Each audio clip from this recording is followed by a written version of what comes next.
Hello दोस्तों, हम लेकर आज आ गए हैं some basic concept of chemistry का लेक्चर नंबर 8। लेक्चर नंबर 7 में हम लोग बात कर रहे थे molarity and concentration in terms of ppm.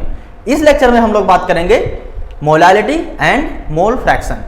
ठीक है, तो चलिए शुरू करते हैं। My name is Ravi Mohan Pandey and you are watching RMP Chemology. तो हेडिंग लगा लीजिए मोलारिटी। तो मोलारिटी क्या होता है, सबसे पहले हम लोग डेफिनेशन लिखेंगे इसकी। The number of moles of solute, घबराइए नहीं, डेफिनेशन लिख लीजिए फिर समझाते हैं सही से। The number of moles of solute present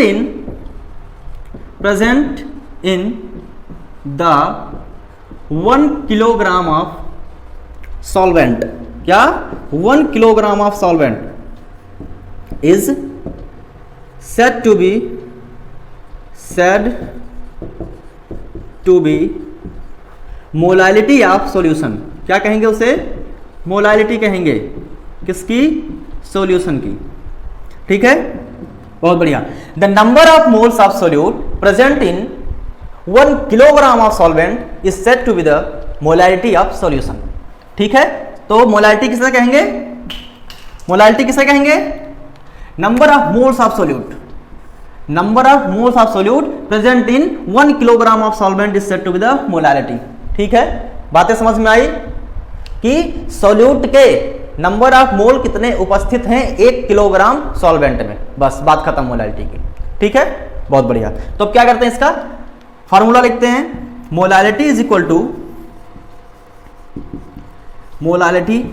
to number of moles of solute, number of moles of solute divided by amount of solvent. क्या चीज? अमाउंट ऑफ सॉल्वेंट किसमें? किलोग्राम में। ठीक है, बहुत बढ़िया। इसे क्या कहेंगे? मोलालिटी कहेंगे। अब मोलालिटी की अगर हमारे पास फार्मूला देखें तो इसे किससे रिप्रेजेंट करते हैं? स्मॉल एम से। किससे करेंगे? स्मॉल एम से रिप्रेजेंट करते हैं। तो small M is equal to ये number of moles of solute means N divided by क्या? W, किसमें? किलोग्राम में। बहुत बढ़िया।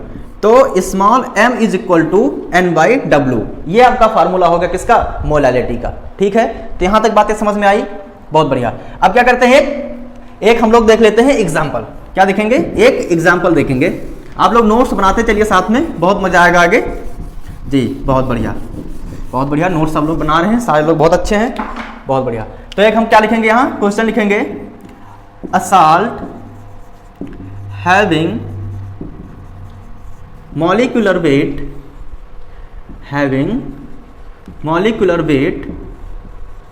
30, ठीक है। 3 ग्राम salt dissolve in 250 gram water, 250 gram water। Find the molality of solution, find the molality of solution। ठीक है, हमें क्या निकालना है? सॉल्यूशन की मोलालिटी निकालनी है। ठीक है, क्या क्या दे रखा है यहां हम लोग लिख लेंगे। गिवन है, गिवन क्या है ये? Molecular weight. मॉलिक्यूलर वेट किसका वेट दे रखा है? मॉलिक्यूलर साल्ट का। तो क्या हो जाएगा? Solute, molecular weight of solute. तो सॉल्यूट का दे रखा है मॉलिक्यूलर वेट कितना है? 30 है। अब मास ऑफ सॉल्यूट भी दे रखा है। मास ऑफ सॉल्यूट कितना दे रखा है? 3 ग्राम। और क्या है? अमाउंट ऑफ सॉल्वेंट भी दे रखा है, क्योंकि डिजॉल्व है, वाटर में डिजॉल्व है। तो क्या है? अमाउंट ऑफ सॉल्वेंट है। तो यहाँ क्या लिखेंगे? यहाँ लिखेंगे अमाउंट ऑफ सॉल्वेंट, ये भी दे रखा है। ये क्या है? W। क्या दे रखा है? 250 ग्राम। ठीक है, बहुत बढ़िया। ये 250 ग्राम दे रखा है, सोल्यूट 3 ग्राम दे रखा है, और ये क्या है? मॉलिक्यूलर वेट दे रखा है। ठीक है, यहां तक बातें समझ में आई? बहुत बढ़िया। तो अब क्या करते हैं, मोलालिटी का फार्मूला क्या होता है? मोलालिटी का फार्मूला क्या होता है? m is equal to n by W, ये होता है। ठीक है, अब नंबर ऑफ मोल कैसे निकालते हैं? अगर नंबर ऑफ मोल जानना है तो यहां पर लिंक आ रहा है आई बटन पर, वो देखिए, वहां पे आप नंबर ऑफ मोल्स आपको निकालना आ जाएगा। ठीक है, बहुत बढ़िया। अब इसको देखते हैं नंबर। अब m इज इक्वल टू क्या हो जाएगा? Number of moles mass given क्या है 3 ग्राम, डिवाइडेड बाई मॉलिक्यूलर वेट 30 हो गया। टोटल डिवाइड करेंगे किससे 250 से, 250 क्या है मास ऑफ सॉल्वेंट, तो ये किस में दे रखा है ग्राम में, किलोग्राम में कन्वर्ट करेंगे तो 1000 से क्या कर देंगे मल्टीप्लाई कर देंगे। बहुत बढ़िया, यहां तक बातें समझ में आई, वेरी गुड। अब क्या करेंगे कट पिट, ये इससे कटा, ये 0 किससे कटेगा, इससे कट जाएगा, हाँ कट जाएगा, बहुत बढ़िया। तो अब यहां से m की वैल्यू क्या निकल कर आएगी, m इज इक्वल टू 0.4, क्या निकल के आई मोलारिटी जो आपकी निकल के आ रही है m इज इक्वल टू 0.4। बातें यहां तक समझ में आई, ठीक है, बहुत बढ़िया। तो अब इसको मिटाते हैं, ये आप लोग नोट कर लीजिए, नोट हो गया, बहुत बढ़िया। अब इसको क्या करते हैं मिटा देते हैं। अब समझेंगे बहुत ही इंपॉर्टेंट चीज, क्या इंपॉर्टेंट, अब जैसे मोलारिटी सर आपने डायरेक्ट डेफिनेशन बता दिया, एग्जांपल बता दिया, बात खत्म। तो अब मेन मकसद आया अपना कि मोलारिटी और मोलालिटी में डिफरेंस क्या है, what is molarity and what is molality. तो मोलारिटी तो आप लोग पढ़ चुके हैं, अगर मोलारिटी नहीं पढ़ा है तो यूट्यूब पर टाइप कीजिए some basic concept of chemistry, lecture number 6, lecture number 7 by RNP's Chemology, तो आपको वहां पे पूरा मोलारिटी का डिस्कस मिल जाएगा। तो चलिए यहां देखते हैं, एक तरफ लिखते हैं मोलारिटी, डिफरेंस क्या है दोनों में ये देखते हैं। इधर लिख लिया मोलारिटी और यहां लिखेंगे क्या मोलालिटी, मोलालिटी, ठीक है। डिफरेंस क्या है सर, L का डिफरेंस है, यहाँ R है यहाँ L है, बात खत्म, बहुत बढ़िया, बढ़िया बताया। तो चलिए यहाँ पर पॉइंट वाइज देखते हैं, पहला जो चीज है क्या कॉमन है इसमें वो लिख लेते हैं। ये क्या है कंसंट्रेशन टर्म है, क्या है कंसंट्रेशन टर्म है, कैसा कंसंट्रेशन टर्म है। ये क्या है, ये भी कंसंट्रेशन टर्म है, ठीक है। तो ये दो चीजें तो सेम हो गई, ठीक, बहुत बढ़िया, ये दो चीजें सेम हो गई। दूसरी बात अगर हम करें, हम लोग मोलारिटी में बात कर रहे थे किसकी, number of moles of solute की बात कर रहे थे, ठीक है। मोलारिटी में भी वही बात कर रहे थे, वो भी लिख लेते हैं, number of moles of solute की बात कर रहे थे, ठीक है। यहां पर क्या है, ये भी सेम है, नंबर ऑफ क्या है मोल्स ऑफ सोल्यूट, बहुत बढ़िया, ये दोनों चीजें सेम हो गई। अब तीसरा जो पॉइंट है ये बहुत ही इंपॉर्टेंट पॉइंट है, यही मेन डिफरेंस है इन दोनों में। क्या डिफरेंस है, यहां पे मोलारिटी में हम लोग बात कर रहे थे वॉल्यूम ऑफ सॉल्यूशन की बात कर रहे थे, किसकी वॉल्यूम ऑफ सॉल्यूशन की बात कर रहे थे, किसमें होगा लीटर में होगा, ठीक है। इसमें क्या बात होगी, जो अमाउंट ऑफ सब्सटेंस की बात करेंगे इसमें, किसमें अमाउंट ऑफ सॉल्वेंट की, किसमें अमाउंट ऑफ सॉल्वेंट की बात करते हैं किलोग्राम में, ठीक है। अमाउंट ऑफ सॉल्वेंट की बात करते हैं किलोग्राम में, इसमें वॉल्यूम ऑफ सॉल्यूशन की बात करते हैं लीटर में, ठीक है। ये तीन चीजें समझ में आई, बहुत बढ़िया। चौथी चीज जो आती है वो है कि मोलारिटी जो होता है वो टेम्परेचर डिपेंडेंट होता है, क्या होता है टेम्परेचर डिपेंडेंट होता है मोलारिटी। मोलारिटी जो होता है टेम्परेचर इंडिपेंडेंट होता है, टेम्परेचर इंडिपेंडेंट होता है। अब ये क्या चीज हो गया कि टेम्परेचर डिपेंडेंट होता है, टेम्परेचर इंडिपेंडेंट होता है। तो ये मतलब ये है सीधा सा कि जैसे अगर वॉल्यूम है लीटर में, ठीक है, क्या है वॉल्यूम आपका लीटर में दे रखा है, ये समझो कि हमारे पास कोई सॉल्यूशन ऐसे दे रखा है, तो हमारे पास जो इस सॉल्यूशन का वॉल्यूम था ये माना कितना है 1 लीटर है, क्या है 1 लीटर है वॉल्यूम इसका, ठीक है। हमने इसका मान लिया जो हमारे पास सॉल्वेंट था ये 1 किलोग्राम है, क्या है 1 किलोग्राम है। अब अगर हम इसको हीट करने लगे, मतलब अगर इसका टेम्परेचर इंक्रीज करने लगा तो क्या होगा, ये कुछ एक्सपेंड करेगा, क्या करेगा थोड़ा बहुत एक्सपेंड करेगा। मीन्स क्या हुआ कि जो वॉल्यूम है इसका वो इंक्रीज करेगा। ऐसे सपोज करो कि अगर 30 डिग्री सेंटीग्रेड है, इस पर अगर 1 लीटर है, ठीक है, सपोज करो अगर 1 लीटर वॉल्यूम है 30 डिग्री सेंटीग्रेड पर, तो अगर हम टेम्परेचर बढ़ा रहे हैं 50 टू 60 डिग्री टेम्परेचर अगर कर रहे हैं तो वॉल्यूम मान लो 1.05 लीटर हो गया, क्या हो गया 1.05 लीटर हो गया। मीन्स क्या हुआ कि टेम्परेचर इंक्रीज करने पर वॉल्यूम जो है वो इंक्रीज हो रहा है, ठीक है। तो अगर वॉल्यूम इंक्रीज होगा तो उसके में मोलारिटी में क्या इफेक्ट पड़ेगा, अगर वॉल्यूम इंक्रीज करेगा तो मोलारिटी में क्या इफेक्ट पड़ेगा। ये आपके पास जो फार्मूला था, इधर फार्मूला क्या था मोलारिटी का, m is equal to N/V, ठीक है। अब अगर वॉल्यूम इंक्रीज कर रहा है, वॉल्यूम बढ़ रहा है, तो मोलारिटी क्या होगी डिक्रीज करेगी, जाहिर सी बात है। क्यों, क्योंकि ये मोलारिटी जो है ये इनवर्सली प्रोपोर्शनल है किसके वॉल्यूम के, वॉल्यूम ऑफ सॉल्यूशन, समझ में आई बात? तो टेम्परेचर अगर हम इंक्रीज करेंगे तो वॉल्यूम इंक्रीज करेगा, तो मोलारिटी क्या होगी? डिक्रीज होगी। बात समझ में आई? बहुत बढ़िया। तो अगर हम बात करें अब यहाँ मोलारिटी की, अगर हम बात करें तो चूंकि इसमें हम किसको कंसीडर कर रहे हैं? अमाउंट ऑफ सॉल्वेंट को कंसीडर कर रहे हैं। किसको कंसीडर कर रहे हैं? अमाउंट ऑफ सॉल्वेंट को हम कंसीडर यहां पर कर रहे हैं। तो अमाउंट ऑफ सॉल्वेंट जो है वो किलोग्राम में है। तो अगर अमाउंट ऑफ सॉल्यूशन किलोग्राम है तो इसका टेम्परेचर पर कोई इफेक्ट नहीं पड़ेगा। टेम्परेचर चाहे आप 50 डिग्री कर दें या 100 डिग्री कर दें तो क्या करेगा? ये डिपेंड नहीं करेगा, क्योंकि वो अभी क्या 1 किलोग्राम ये सॉल्यूशन है, टेम्परेचर बढ़ा दिया, इसको फिर से वेट किया, फिर से ये 1 किलोग्राम है, कोई इफेक्ट नहीं करेगा। ठीक है, टेम्परेचर इंडिपेंडेंट होता है क्या? मोलारिटी, और टेम्परेचर डिपेंडेंट होता है मोलारिटी। बातें समझ में आई? बहुत बढ़िया। तो ये थी बात मोलारिटी और मोलारिटी के कंपैरिजन की। अब जो लास्ट टॉपिक बचता है वो बहुत ही इंपॉर्टेंट टॉपिक है। लास्ट टॉपिक क्या होगा? Mole fraction. क्या हो जाएगा? Mole fraction. तो हेडिंग लगाइए मोल फ्रैक्शन। ठीक है, चलिए हेडिंग लगा लेते हैं मोल फ्रैक्शन। जो पांचवा टर्म था आपका वो था मोल फ्रैक्शन। ठीक है, अब मोल फ्रैक्शन क्या होता है? अब जैसे बात करें कि मोल फ्रैक्शन क्या होता है, तो ये क्या है? ये खुद में फ्रैक्शन है, मीन्स ये क्या होता है? ये एक रेशियो होता है। मोल फ्रैक्शन क्या होता है? मोल फ्रैक्शन रेशियो होता है। क्या होता है? रेशियो होता है। किसका रेशियो होता है?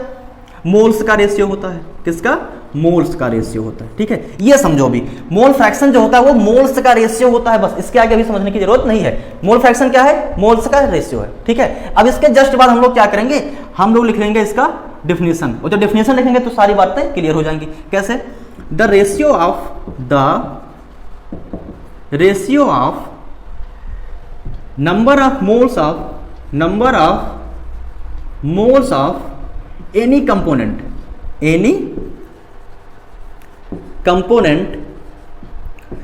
to the sum of number of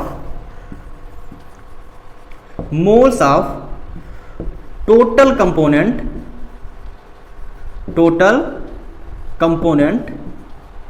present in solution is said to be mole fraction of that component।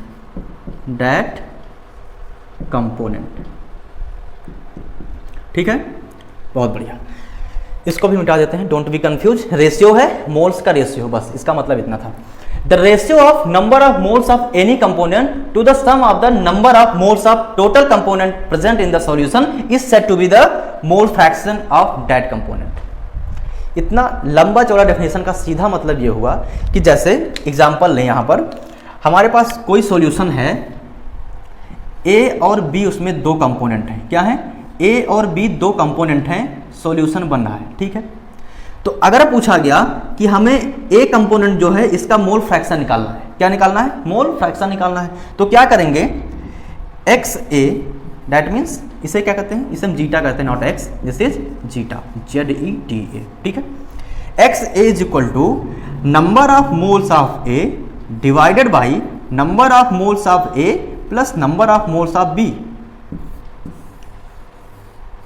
ऐसे अगर कहा कि एक्स बी का क्या हो जाएगा? मोल फ्रैक्शन, तो n b divided by n a plus n b. क्या ये वेरीफाई कर रहा है डिफिनेशन में? ये देखते हैं क्या ये वेरीफाई कर रहा है डिफिनेशन में। अब एक एक लाइन समझते हैं इसमें कि द रेशियो ऑफ किसी का रेशियो होगा, किसका? Number of moles of any component let's say A, right now let's say ए। क्या है? ये ए है, एनी कंपोनेंट, किसी भी सॉल्यूशन का कोई एक कंपोनेंट ए है जिसका हमें मोल फ्रैक्शन निकालना होगा। तो number of moles of any component, उसको ए मान ले, इसका मोल्स जो होगा टू द रेशियो किसका होगा? To the sum of the number of mole of total component, sum of the number of moles of total component. क्यों? तो इसमें टोटल कितने कंपोनेंट है? दो है, एक ए है एक बी है, इन दोनों का मोल्स निकालेंगे। एन ए एन बी क्या हो गया? ए और बी का मोल्स हो गया। ठीक है, एन ए क्या है? इसका मोल्स है, एनी कंपोनेंट। ठीक है, प्रेजेंट इन द सॉल्यूशन, जो कि सॉल्यूशन में उपस्थित है, is said to be mole fraction of that component. इस कंपोनेंट का उसे हम क्या कहेंगे? मोल फ्रैक्शन कहेंगे। बात समझ में आई? अगर यहां बात बी की रही होती, अगर यहां बात बी की रही होती तो हम इसकी बात कर रहे होते, अगर यहां बात ए की है तो हम इसकी बात कर रहे हैं। बात यहां तक समझ में आई मोल फ्रैक्शन की? बहुत बढ़िया। तो अब करिए, इसको नोट कर लीजिए, ठीक है। ये पहले क्या करिए, पहले इसको नोट कर लीजिए, उसके नीचे फार्मूला, ठीक है। अब क्या करते हैं, एक न्यूमेरिकल समझते हैं और सही से समझ में आ जाएगा, ठीक है। तो मोल फ्रैक्शन का न्यूमेरिकल समझ में आ रहा है? मोलारिटी समझ में आई थी? कमेंट करके बताते रहिए आप लोग कि समझ में आ रहा है कि नहीं। हाँ, बहुत बढ़िया। आप लोग जब कमेंट करेंगे तो अगर कोई सुधार की जरूरत होगी तो उसमें वो भी करी जाएगी। सजेशन दीजिए कि ऐसे नहीं ऐसे करिए, तो जो भी आप लोग जैसा भी लगे आप कमेंट में जरूर बताइए, ठीक है। बहुत बढ़िया। तो अब क्या करेंगे हम लोग, यहां समझेंगे एक न्यूमेरिकल। न्यूमेरिकल कुछ ऐसा है कि 5.8 gram acetone present in 5.8 gram acetone present in 900 gram water. किसमें? 900 ग्राम वाटर।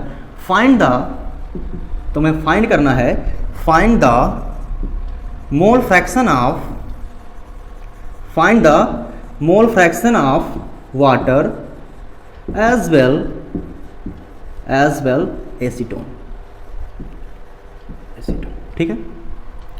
अब देखो, सबसे पहले क्या था, यहां पर फार्मूला लिख लेते हैं। यहां बगल में हमने क्या लिखा रखा था कि x a is equal to a divided by n a plus n b. X B is equal to क्या था, सॉरी ये जीटा है, मैं एक्स ही कहता हूं, तो ये अपना अपना तरीका है कहने का, जो भी आप कहें, n a plus n b, ठीक है। तो ये था आपका formula number of mole fraction निकालने का, ठीक है। तो अगर मोल फ्रैक्शन निकालने का ये फार्मूला था तो हम क्या करेंगे, एक को ए मान लेंगे, एक को बी मान लेंगे, क्योंकि क्या है, एसीटोन है, यहां पर एसीटोन है और क्या है, वाटर है। ये मिल करके एक सॉल्यूशन बन रहा है, ठीक है। एसीटोन और वाटर मिल करके एक सॉल्यूशन बन रहा है। तो हम मान लिए कि एसीटोन जो है वो ए है, वाटर जो है ये बी है, ठीक है। एक कंपोनेंट ए है, एक कंपोनेंट बी है। तो ए जो दे रखा है ये कितना दे रखा है, 5.8 ग्राम। बी जो दे रखा है ये है 900 ग्राम, ठीक है। तो अब क्या करेंगे, अब हम number of moles of acetone निकालेंगे और number of moles of water निकालेंगे, ठीक है। तो एक ऐसे लाइन बना लेंगे। चलो इसमें हम लोग समझेंगे, ये फॉर हो गया एसीटोन और ये हो गया फॉर वाटर, ठीक है। तो अब नंबर ऑफ मोल अगर हम निकालेंगे तो एन ए क्या यहाँ निकल के आ रहा है, n a is equal to mass given 5.8 upon molecular weight. Acetone का मॉलिक्यूलर वेट दे रखा है शायद, तो यहाँ लिखा नहीं, सॉरी भूल गए। जो मॉलिक्यूलर वेट है एसीटोन का वो दे रखा है 58 है और वाटर का मॉलिक्यूलर वेट 18 है, ठीक है। ये दोनों क्या है, गिवन है, गिवन है, ठीक है। मॉलिक्यूलर वेट 58 एसीटोन का और वाटर का 18, ठीक है। ये दो चीज दे रखा है। तो n a is equal to क्या हो गया, मास जो गिवन है आपका 5.8 और मॉलिक्यूलर वेट क्या है 58, तो यहां से निकल के आ गया 0.1। जो मोल्स निकल के आया एसीटोन के हुआ है 0.1। अगर हम बात H2O की करें तो यहां पर जो नंबर ऑफ मोल्स होगा n b is equal to क्या आ जाएगा आपका 900 डिवाइडेड 18 इज इक्वल टू 50। तो नंबर ऑफ मोल्स इसका कितना आ गया, 50 आ गया। तो अगर अब हम यहां पर क्या मोल फ्रैक्शन एसीटोन का निकालेंगे, मोल फ्रैक्शन ऑफ एसीटोन, तो x a is equal to number of moles of acetone 0.1 divided by total number of moles जो है सॉल्यूशन में कितना हो गया, ये एसीटोन का 0.1 और 50 हो गया किसका, वाटर का। तो अब हम इसे जब कैलकुलेट करेंगे तो एक्स ए की जो वैल्यू आएगी 0.1 50.1, ये यहाँ से कैंसिल, तो ये अप्रॉक्सीमेटली आएगा आपका 0.002, क्या आ जाएगा 0.002, ठीक है। ये आ गया किसका, एसीटोन का मोल फ्रैक्शन। यहां तक दिख रहा है क्या, कैमरे में देख ले एक मिनट, क्या दिख रहा है, बहुत बढ़िया दिख रहा है, ठीक है। तो अगर हम एक्स बी की बात करें, ये कैसे निकालेंगे, सेम अब की बार क्या करेंगे, number of moles of water ऊपर रखेंगे और टोटल क्या हो जाएगा, टोटल कितना था 50.1, क्या था 50.1, तो ये कितना निकल कर आएगा, X B is equal to आ जाएगा 0.999 के आसपास आएगा, 0.99, ठीक है। तो ये मोल फ्रैक्शन वाटर का निकल गया, ये मोल फ्रैक्शन जो है ये एसीटोन का निकल गया। ठीक है, तो यहां तक की बातें समझ में आई, बहुत बढ़िया। अब एक बहुत ही इंपॉर्टेंट टॉपिक है, उसको भी यहीं कवर कर लेते हैं। ठीक है, चलिए इसको भी देख लेते हैं। बहुत बड़ा टॉपिक नहीं है, छोटा सा है, तो वही उसको भी देख लेते हैं। वो एक्चुअली में टॉपिक जो है वो रिलेटेड किससे है, मोलारिटी से ही रिलेटेड है, मोलारिटी से है। अब उस समय शायद ध्यान नहीं था, तो अभी यहाँ पर कर लेते हैं। बहुत अच्छा टॉपिक वो भी है। ठीक है, तो हेडिंग डालिए डाइल्यूशन इक्वेशन। क्या है, डाइल्यूशन इक्वेशन, बहुत ही इंपॉर्टेंट टॉपिक है। आप कभी भी लैब में काम कर रहे होंगे तो इसका बहुत ही यूज होगा, डाइल्यूशन इक्वेशन का। हेडिंग डालिए डाइल्यूशन इक्वेशन। अब डाइल्यूशन इक्वेशन को समझते हैं। ठीक है, डाइल्यूशन इक्वेशन को क्या करते हैं, समझते हैं। पहले कैसे समझेंगे कि ये माना कि मेरे पास एक सॉल्यूशन यहाँ है। ठीक है, मार्कर में इंक खत्म हो गई इसकी, चलिए कोई बात नहीं है, और इंक है और मार्कर है। ठीक है, तो ये हमारे पास कोई सॉल्यूशन है। तो लेट्स से इसकी मोलारिटी क्या है, M1 है। M1 इसकी क्या है, मोलारिटी है, और V1 इसका क्या है, वॉल्यूम है। ठीक है, M1 मोलारिटी, V1 वॉल्यूम। अब क्या किया गया, इस सॉल्यूशन को डाइल्यूट किया गया। क्या किया गया, डाइल्यूट किया गया इस सॉल्यूशन को। इसमें पानी ऐड किया गया, वाटर मिलाया गया। क्या मिलाया गया, वाटर इसमें ऐड किया गया। तो क्या हुआ, कुछ ऐसा सॉल्यूशन हमें मिला। ठीक है, जिसकी मोलारिटी जो है, मोलारिटी इसकी M2 है और इसका वॉल्यूम जो है V2 है। ठीक है, ये बात समझ में आई।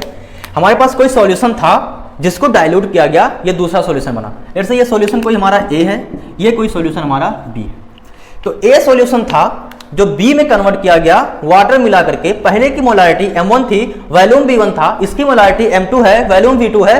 तो क्या देखने को मिला, what we observed that the volume of this solution is increased।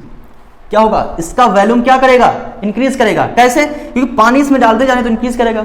ठीक है, वॉल्यूम इंक्रीज कर रहा है, लेकिन मोलारिटी क्या हो रही है, अगर पानी मिलाएंगे तो मोलारिटी तो डिक्रीज करेगी, कंसंट्रेशन क्या होगा, डिक्रीज होगा ना। तो मोलारिटी क्या कर रही है, वो डिक्रीज हो रहा है यहाँ पर। लेकिन one thing is constant here, क्या, नंबर ऑफ मोल्स।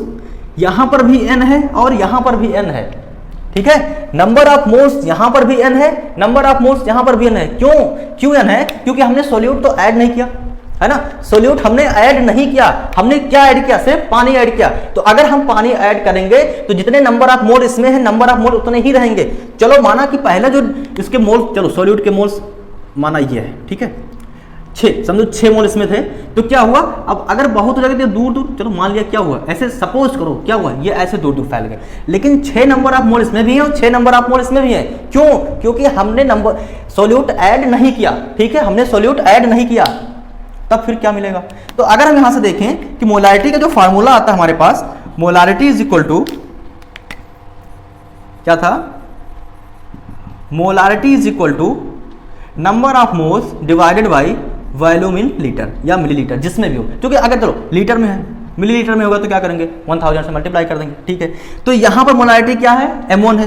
तो इसकी molarity M1 is equal to volume कितना है, V1। तो यहां से एक अच्छा सा निकल के आया क्या कि N is equal to M1 V1।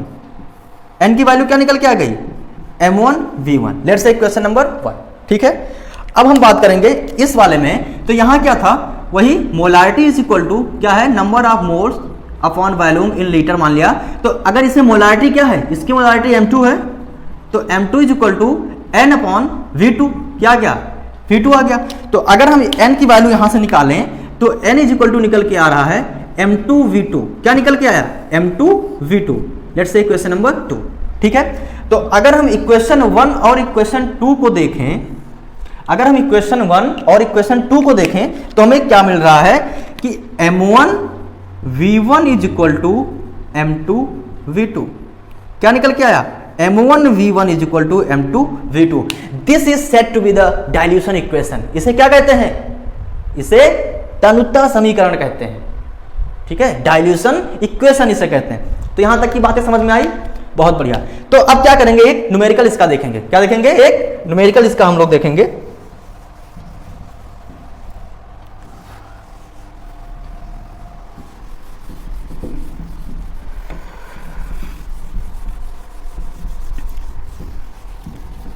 चलो, अगर आपसे किसी ने कह दिया कि आपके पास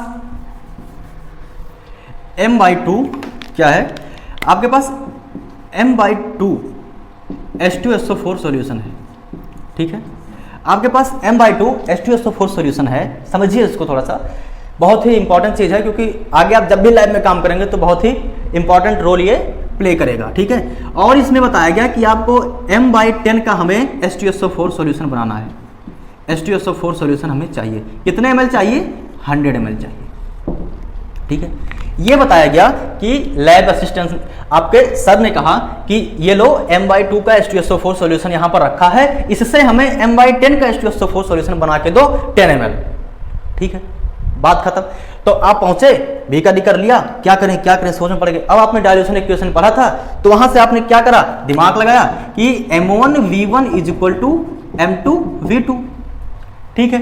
क्या है, इसका तो हमें वैल्यूम पता नहीं है, इसी का वैल्यूम हमें फाइंड करना है। लेट्स से क्या हुआ, इसका मान लेते हैं v1 वैल्यूम है, क्या है, v1 है वैल्यूम, इसका कितना है, v2 ये है, ये क्या चीज है, ये m1 है, ये m2 है, और ये क्या चीज है, ये m1 है, ठीक है।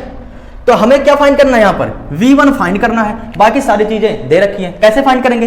तो m1 की वैल्यू क्या है, 1/2 इंटू v1 फाइंड करना है, इज इक्वल टू m2 की वैल्यू क्या है, 1/10 इंटू v2 हमें कितना बनाना है, कितना सॉल्यूशन बनाना है, 10 ml बनाना है, कितना बनाना है, 10 ml बनाना है। तो यहां से क्या चीजें निकल के आएंगी कि ये आपका कैंसिल हुआ, और v1 की जो वैल्यू निकल के आई वो आई 10 इंटू 2, तो v1 is equal to 20 ml आ गया, क्या आ गया, 20 ml। v1 की वैल्यू क्या आ गई, 20 ml। तो इसका मतलब ये हुआ कि हमें m/2 का जो H2SO4 सॉल्यूशन दे रखा है उसमें से हमें 20 ml पिपेट आउट करना पड़ेगा, और इतना निकालने के बाद में क्या करेंगे, हम एक बीकर लेंगे 100 ml का, उसमें इतना डाल देंगे पहले H2SO4 जो दे रखा है, उसके बाद इसको फिलअप कर देंगे 100 ml तक, कितना, 100 ml तक इसको फिलअप कर देंगे, आपका सॉल्यूशन तैयार है। तो ये रही बातें आज की, आई होप आपको पसंद आया होगा। Thank you for watching.